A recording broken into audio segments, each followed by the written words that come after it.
जैबू नैहर के भंगिया ले आई। ए गौरा सुनी ना, ए गौरा सुनी ना बातें बताई, चल जैबू नैहर के भंगिया ले आई।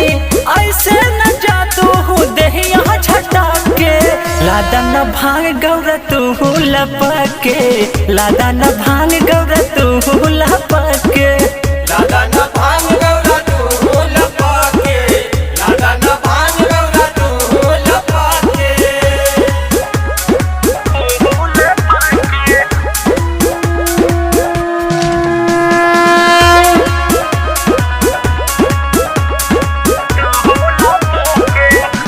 बोली बोली बाबा बासुकीनाथ की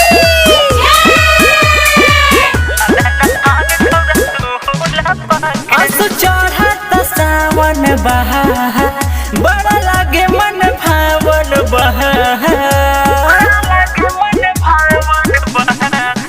असु चढ़त सावन बहा, बड़ा लागे मन भावन बहा। अरे उठे दर्द जाने जहत हो मटके, लादा न भांग गौरा तू लपके, लादा न भांग गौरा तू लपके, लादा न भांग गौरा तू लपके, लादा न भांग गौरा तू लपके।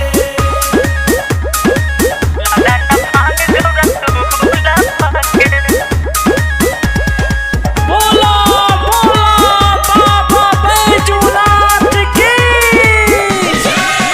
काहे मन तोहर हाटल बहा, सब गेरुआ हो सटल बहा। काहे मन तोहर हाटल बहा, सब गेरुआ हो सटल बहा।